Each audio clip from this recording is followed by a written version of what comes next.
السلام علیکم میرے محترم عزیز دوستو۔ سرکار غوث اعظم رحمت اللہ علیہ ہمیشہ دین و اسلام کا واسطہ لوگوں کے بیچ میں دیا کرتے تھے۔ آپ کے واسطے سے کئی لوگ اسلام کی طرف متوجہ ہوتے تھے تو کئی لوگ اسلام میں داخل ہوتے تھے اور کئی لوگوں کا ایمان بھی مضبوط ہوتا تھا۔ آپ ایسا وعظ فرماتے تھے کہ جس سے لوگ کثیر تعداد میں آپ کا وعظ سننے دور دراز سے آیا کرتے تھے۔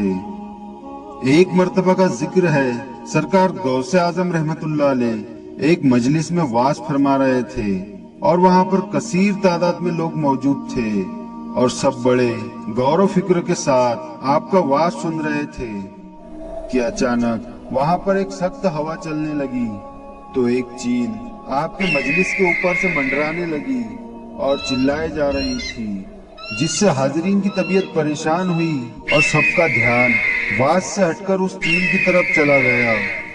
یہ دیکھ کر آپ رحمت اللہ علیہ جلال میں آ گئے۔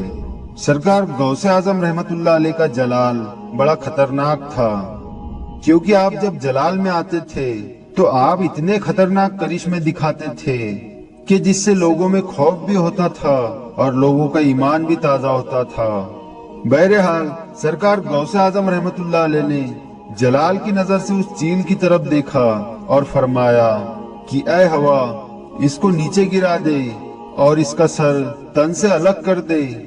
آپ رحمت اللہ علیہ کا بس اتنا فرمانا تھا کہ اسی وقت چیل زمین پر گری اور اس کا سر ایک طرف گر گیا اور دھڑ ایک طرف۔ آپ نے وعظ جاری رکھا۔ آپ نے وعظ ختم کیا تو لوگ آپ کو حیرانی سے دیکھنے لگے، کیونکہ آپ جلال کے عالم میں تھے۔ پھر آپ اس چیل کے پاس آ گئے اور اس کے سر اور دھڑ کو اٹھا کر دوسرا ہاتھ اس پر پھیرا اور بسم اللہ الرحمن الرحیم پڑھا۔ آپ کا بسم اللہ شریف پڑھنا تھا کہ وہ چیل اللہ تعالیٰ کے حکم سے زندہ ہو گئی اور اڑ گئی۔ تمام لوگوں نے یہ تماشا دیکھا تو حیران رہ گئے اور سب کے سب سرکار غوث اعظم رحمت اللہ علیہ کے قدموں میں گر گئے۔ سبحان اللہ۔ اس واقعے کا ریفرنس ہے بیضۃ الاسرار شریف۔ دوستو، سرکار غوث اعظم رحمت اللہ علیہ نے ایسی کئی کراماتیں دکھائی ہے جس میں انہوں نے مردہ چیز کو زندہ کر دیا ہے۔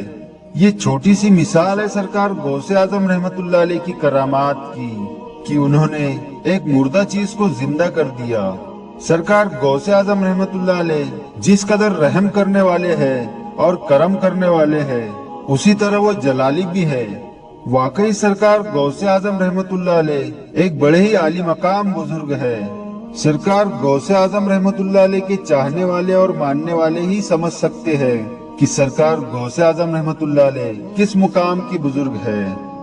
اللہ رب العزت سے یہی دعا ہے کہ رسول خدا صلی اللہ تعالی علیہ وسلم کے صدقے و طفیل ہمیں سرکار غوث اعظم رحمت اللہ علیہ اور تمام اولیاء اللہ سے محبت کرنے کی اور ان کا ادب اور تعظیم کرنے کی اور ان کے بتائے ہوئے راستے پر چلنے کی توفیق عطا فرمائے۔ آمین ثم آمین۔